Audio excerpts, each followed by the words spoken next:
With the Excelsior class finally showing its age, Starfleet's best and brightest would set their sights on creating a new starship design that would honor the original, leading to the creation of the Obena Class. But what do we know about this homage starship design? Well, today we'll find out. Hello and welcome to another episode of Truth or Myth Beta Canon, a Star Trek web series that dives into the history of any given topic using beta canon sources and my own imagination to fill in the gaps. In today's episode, we're taking a look at the Obena Class as first seen in Season 2 of Star Trek Lower Decks to better understand its place in Star Trek history. Please note, this is one of those starship designs I was avoiding like the Vidian Phage, but with so many of you good trinaries requesting it, I thought I'd better do it. It's not that I don't like the design exactly, it's more of a I really don't see the point of this design situation, as it's got a clunky feel to it and it's lost most of the sleekness that made the Excelsior design great. Nevertheless, I put my best effort forward on this one, and crafted together a storyline that I hope will do it justice.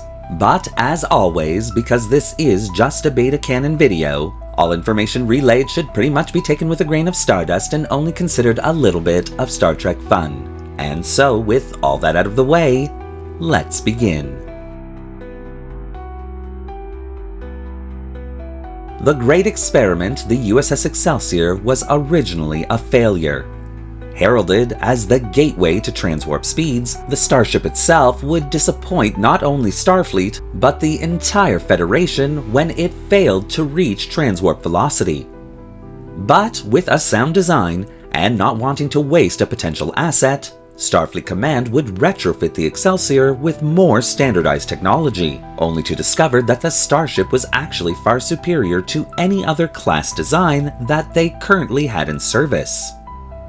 And thus began the long history of the class. Receiving refits and upgrades during its lifetime, the Excelsior class would end up becoming one of the longest-running starship designs in Starfleet history. But the Dominion War in the 2370s had forced Starfleet Command to realize various flaws in their starship designs, and this sadly would include the Excelsior class. Made of older titanium plating, along with isolinear technology that could only be upgraded so far, it was clear to Starfleet Command that the class needed an extensive overhaul, or to simply be put out to space pasture. When people think of the successor to the Excelsior class, they often jump to the Excelsior II class. With its elegant lines that closely invoke the original Excelsior class design, it's no wonder that the Excelsior II class is first and foremost on their minds. After all, even the name itself harks back to the original design. But long before the Excelsior II class would reach out to the stars, another class would step up to the plate, hoping to fill the very big shoes of the original. Taking everything they had learned from the Sovereign era of starship designs, Starfleet's best and brightest starship designers would combine all the available starship tech into what at the time would be considered the spiritual successor to the Excelsior class. And in 2380, the Obena class would be born.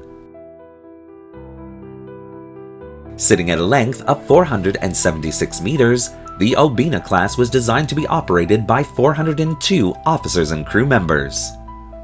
Utilizing a modified version of the Sovereign class's nacelle design, the Obena class would have a standard safe cruising speed of warp factor 7.2, with an emergency maximum speed of warp factor 9.988 for 12-hour increments.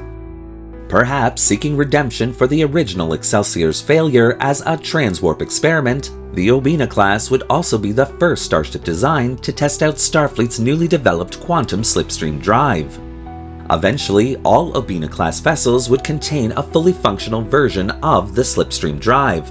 But in these early days of that Starfleet technology, the Obena class would only be capable of what would become known as a slipstream burst, enabling the starship to travel 318 light-years in just under an hour. Tactically, the Obena class would be well armed for a starship design of its size, containing a large number of phaser emitter arrays, as well as forward and aft facing torpedo launching systems capable of firing both photon and quantum torpedoes.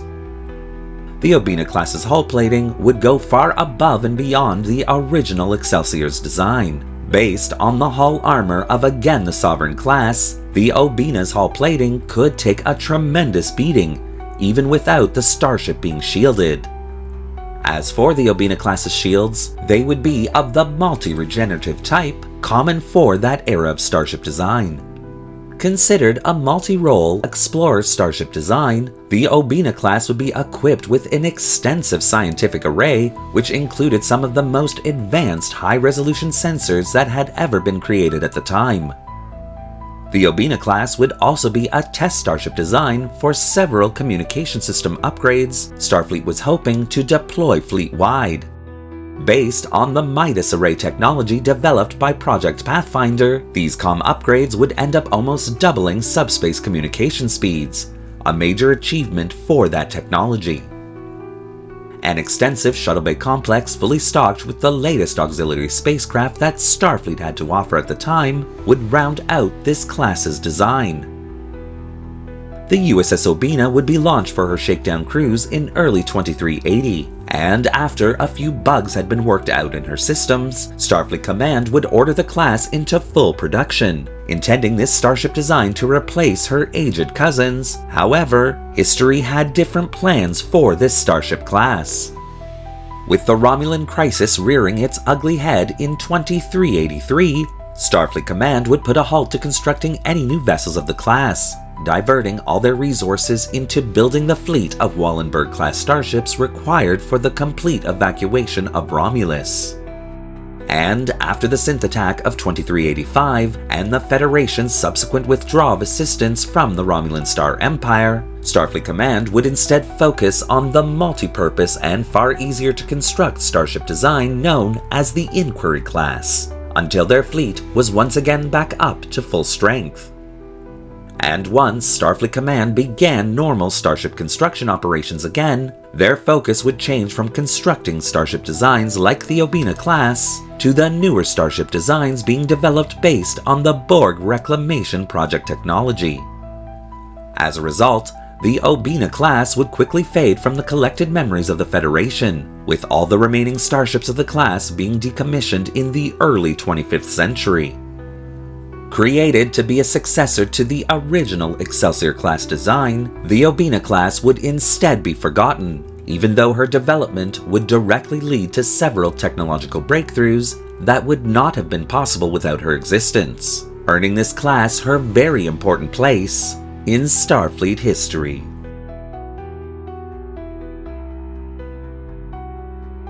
Thank you for watching today's episode of Truth or Myth Beta Canon. What do you think of the Obena class and the historical narrative that I've created here? Do you want to see more videos like this one?